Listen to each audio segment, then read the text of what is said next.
But let's look and let's take a deeper look into this declaration. We want to pull some meanings of some words out of the declaration in this very first sentence here. Parts 2 and 3, we'll look at sentences 2 and 3 of the preamble. We're going to look at the first sentence of the preamble here right now.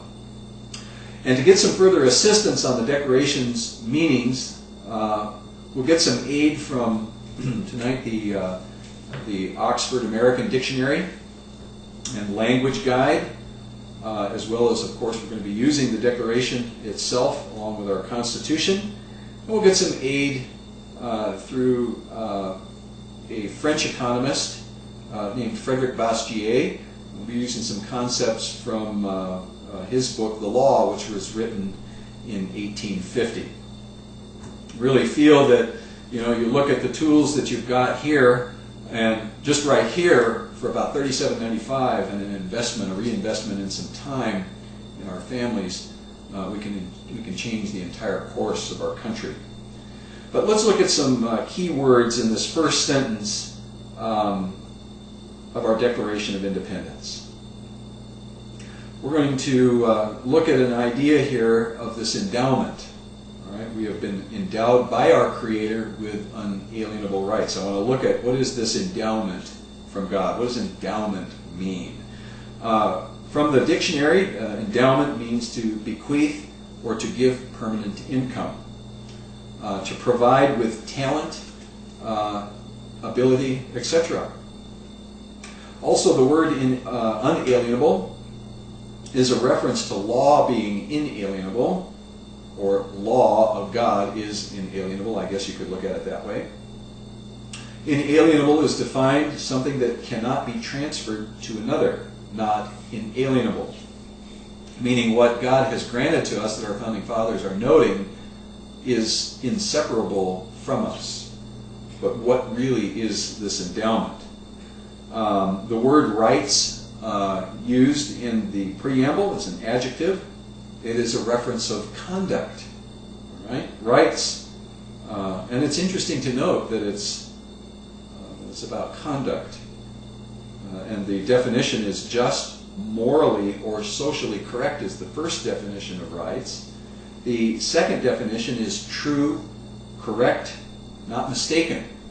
I think today's views, relativistic views, are going to have a hard time with these black and white definitions of rights from the dictionary.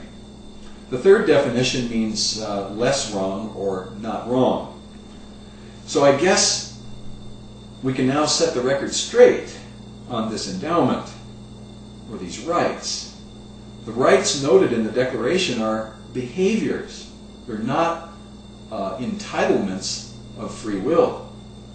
So what we're really instituting, what we are ordaining, is instituting government to secure the paths of just, moral, and socially correct behaviors. We're not protecting the paths of entitlements of free will. Now, what is the Bible's take on government? It's interesting to note from Romans 13:3, says that rulers are not a cause of fear for good behavior in verse 3 of Romans 13, but for evil. Do you want to have no fear of authority? Do what is good, and you will have praise from the same. For it is a minister of God to you for good. But if you do what is evil, be afraid, for it does not bear the sword for nothing. For it is a minister of God, an avenger who brings wrath upon the one who practices evil. The rights noted in our Declaration of Independence cannot be separated from mankind whatsoever. Right living here appears to be a lifelong responsibility. So government cannot give life. Only God can. Government can only use our consented force given them upon mankind to redirect so that they understand the reasoning behind living justly, morally, and socially correct when they, to one degree or another, have failed to do so. So it's government's primary purpose is to secure the free paths of the just, moral, and socially correct away from the paths of those who don't. In this country, our government uses the laws of God and our Constitution to make that discernment between what is good or evil, moral or immoral, or right and wrong. It is only through maintaining justice are the paths of life, liberty, and happiness understood with any greater sense of certainty. So there is no government that can take away the responsibility of one's God-given endowment to live rightly. Usually, an endowment is associated with an income stream from a known source. Well, if you think physically, that's true. But if you think spiritually, and relative to the philosophy of our country, it is also true. Because that is just the case with this endowment. And actually, that is the point of this endowment. All men, created equal, are recognized in this country as being endowed by God and with certainty. So God provides, this is what God provides in this endowment: the permanent income of life, liberty, and the pursuit of happiness.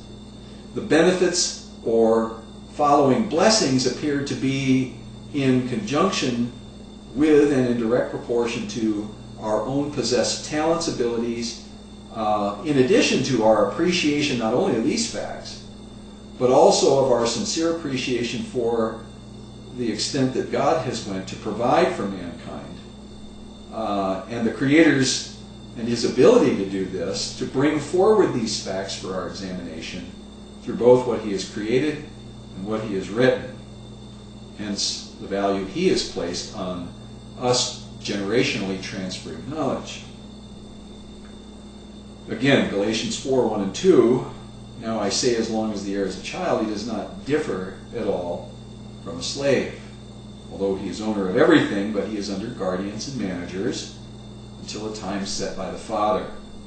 We need to know that God has assigned to us this role as the primary guardians of our children, and that we should know when they become more accountable to God than to ourselves. So again, Mom and Dad, I want to pose a question to you. Who's going to be the primary parents of your children? Since today's government schools have well postured itself under the ideas of parens patriae, fatherhood of the state, and the idea of secular humanism, are you going to allow that to continue? So it appears that life, liberty, and the pursuit of happiness, so noted in our Declaration of Independence, can only be understood from the perspective of knowing more deeply and living out what is defined as just, moral, and socially correct behavior. This is something that our founding fathers understood much better, evidently, than we have presently. Granted, for some, these past character attributes, these deep character attributes, are of no deep concern and might not simply be worth securing at all. But if you do value them and struggle to live them, then you can understand the pains of gaining, maintaining, and the purpose of securing the true blessings of life. But again, since we're standing where we are in history, I think we need to dig a little bit deeper.